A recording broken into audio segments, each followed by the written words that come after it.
Let's cross now to the Cannes Film Festival, where our culture editor, Eve Jackson, is following all the action. Eve, today, this year's Best Actress Oscar winner, Emma Stone, is expected on the red carpet. That's right. The star is back in Cannes in the film Kinds of Kindness. She is once again being directed by the Greek filmmaker Yorgos Lanthimos, whose movie Poor Things took 4 Oscars early this year. It's the third time they've worked on a feature film together. In her Oscar-winning speech, she gave a special shout-out to him for giving her what she said was the role of a lifetime. The new film also stars Willem Defoe, Margaret Qualley and Jesse Plemons. Kinds of Kindness was shot in New Orleans and is an anthology fable. Take a look.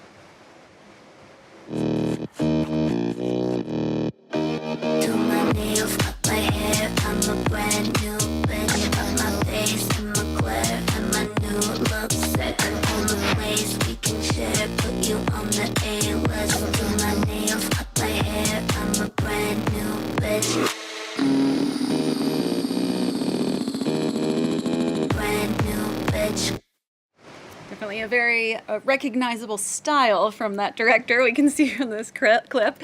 Now, Eve, today also marks the return of the 80s and 90s Hollywood hunk Richard Gere to Cannes. It's been more than 4 decades since Paul Schrader and Richard Gere worked together on the seminal American Gigolo. Some 40 years after they impressed upon audiences the power of a well-tailored Armani suit, the director and star have teamed up again.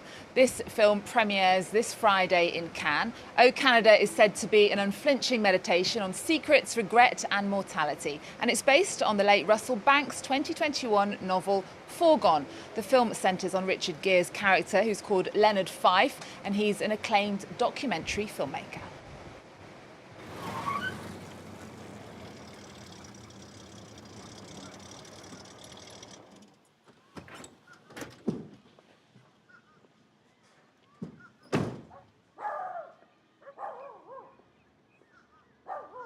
Amanda was a jazz pianist.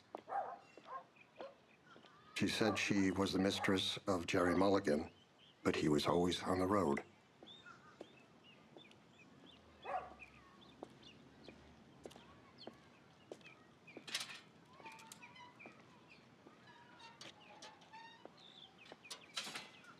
Amy, Amanda, Alicia, all those A's. Well, next, our screens are full of the immediate cost of war as the grim scenarios in Gaza and Ukraine continue to play out in front of us. But in this next fiction I'm going to tell you about, it's the fiction debut from documentary filmmaker Jonathan Millet. He takes us beyond the headlines to present the little discussed realities that face those people displaced in his film Ghost Trail. Olivia Salazar-Winspear reports. لأنه كنت أحس بنفسه يوم كان هو يوقف قدامي. جرب كل أنواع الأسيد والغازات القاتلة. الشيطان بعينه. Tracking down his torturers thousands of miles from his homeland. This Syrian refugee in Europe is on a mission, and his quest has been brought to the screen by director Jonathan Millet. I heard the story of a Syrian in Germany who recognized his torturer in a supermarket line. But he couldn't do anything because at the time international law hadn't recognized what was happening in Syria. Then I learned that there were these units, these Syrians who had formed groups with the idea, well, if no one else will bring them to justice, we'll do it ourselves. This crime thriller was inspired by the true story of these amateur detectives trying to rebuild lives crushed by the violence and oppression of the civil war. My character had many things broken inside of him while he was in prison. His hopes and dreams were shattered. He lost the love in his life. This character has a mission, and he needs to see it through.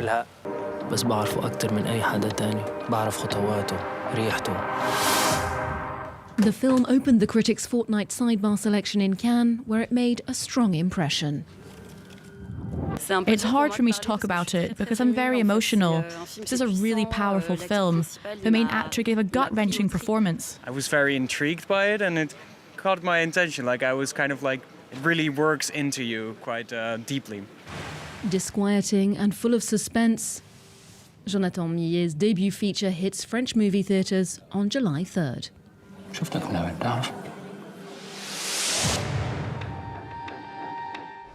There you go, Olivia Salazar-Winspear reporting there. And that's all from me for now. Be sure to join me next to the red carpet a little later on at 6:30 Paris time, where I'll be bringing you more from this evening's premiere.